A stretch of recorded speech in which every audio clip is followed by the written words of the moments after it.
Hi, my name is Todd from True Rockstars Don't Hate. Thank you so much for joining my video. You know, when you're at any age in life, if somebody really wants to make you feel bad about yourself or put you down or make you feel less than what you are, they typically don't really even need good material to use because they'll come up with something if they're that dedicated to hurt your feelings. But I have to say that as a teenager, losing my arm to cancer and losing my hair temporarily to chemotherapy and everything that went with that certainly didn't help my case. I definitely know what it's like to feel different, to be different than those around you. And you don't have to be missing any limbs to feel that way. I didn't understand why kids were so mean to each other. Like, I just loved going to school because I could hang out with all these kids. But it seemed like there were kids that maybe were more popular than others. Maybe kids were more shy than others. Maybe it was because some kids were just really good at different things than other kids. Maybe it was sports, maybe it was art, maybe it was whatever it was. Or maybe they looked different, maybe they learned different, maybe they had to go to special classes because they learned different than everybody else. Whatever it was, they didn't seem to like each other. You know, while I learned a lot of lessons about what it feels like to be on the receiving end of ridicule and bullying and doubt and even self-doubt, I also learned a valuable lesson on chasing dreams and overcoming obstacles and believing in yourself. So I want to ask, who knows what they want to be when they grow up? Well, a lot of you. Well, I knew what I wanted to be when I grew up. I already knew when I was 4 years old. When I was 4 years old, I knew what I wanted to be when I grew up. I wanted to be a musician. I wanted to be a keyboard player. But really what I wanted to be was a rock star. And in the 80s, we didn't just call it rock stars. It was way cooler than that. I wanted to be a rock star! And understanding that if you chase your dreams hard enough, regardless of the obstacles, things can get quite cool. Middle school came, right? Middle school.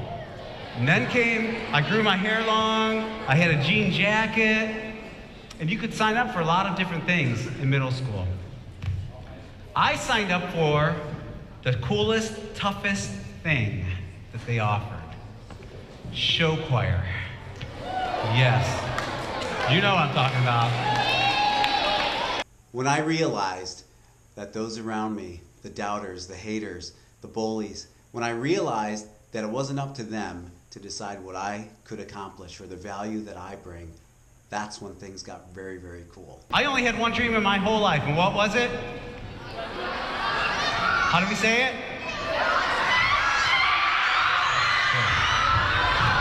Good memory, yes. So I had a choice to either just give up on that dream, right? Because we could easily give up on things when they get hard. How cool is it to do that? Here's what happens. If you don't live your dream, you have to live somebody else's dream. How boring is that? I don't want to live somebody else's dream. My goal in life was to become a keyboard player and ultimately to become a rock star. And despite losing my arm, the beautiful thing was music was what kept me focused, what kept me happy, and I would play this keyboard and really work hard at learning how to play it with one arm, regardless of who said that it was a crazy idea. My music teacher realized that I started to not really show interest in music. She came to me while people were bringing me gifts and things like that. She brought me sheet music to the next batch of show choir songs and basically said, look, I don't know how to play a keyboard with one arm, so I can't teach you how. But if you don't figure out a way, all of the people who told you you can't do it were right. And from there, I was able to eventually tour the world as a keyboard player. There was a magazine back then called Keyboard Magazine. All the great keyboard players are in this magazine. And I was all of a sudden in this magazine. I couldn't believe it. And through that, there was a keyboard player back then, his name was David Bryan. And he was sawing wood and didn't move his finger out of the way and cut off his finger. Yeah, ow. And I got to teach him and coach him and help him to learn how to play without that finger. David Bryan plays in a band called Bon Jovi. And here was this guy with this crazy dream, one arm, to be a keyboard player. now helping one of the most famous keyboard players in the world. And then I started touring and playing in bands on my own. I started hanging out with a lot of different rock stars from back then. There's a band called Def Leppard. Their drummer has one arm. He and I get together and twiddle thumbs over the years. It looks like we're dancing, but we're either like Siamese twins or bookends or something. I got to live out the dream. I had the tour bus, touring around with my band, and the big stage lights, the fog machines, the signing autographs, the TV, radio, everything that goes along with that. But I got to tell you, what became more rock star to me than anything was that I learned being a real rock star had nothing to do with any of that. Being a true rock star is what I do today.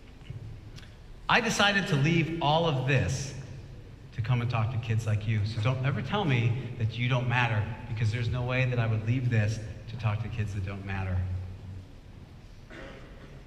I want to do something really quick, because when I was going through stuff,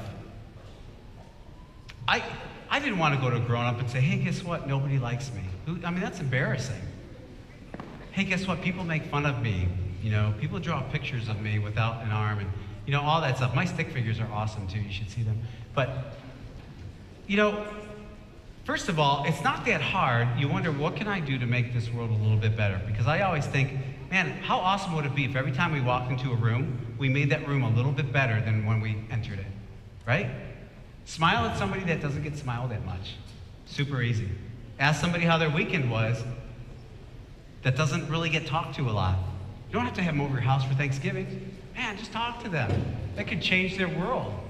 I get to see so many amazing things. I feel like I have the best job in the world, because I get to see even young kindergarten, first graders walk in and their heads down, and I don't know, they seem like there's something wrong. But by the end of the assembly, they're feeling confident and happy. They're smiling. They're dancing. Or the middle school, high school kids that come up after these assemblies, and they roll up their sleeves and show me that they're cutters, they're suicidal, and something in the assembly resonated with them, and they say, wow, my self-perception, the way that I look at myself has changed. And or I get emails, letters, etc., of people who have changed their lives even just a little bit, and that's why I formed True Rockstars Don't Hate. 1, 2, 3. Awesome!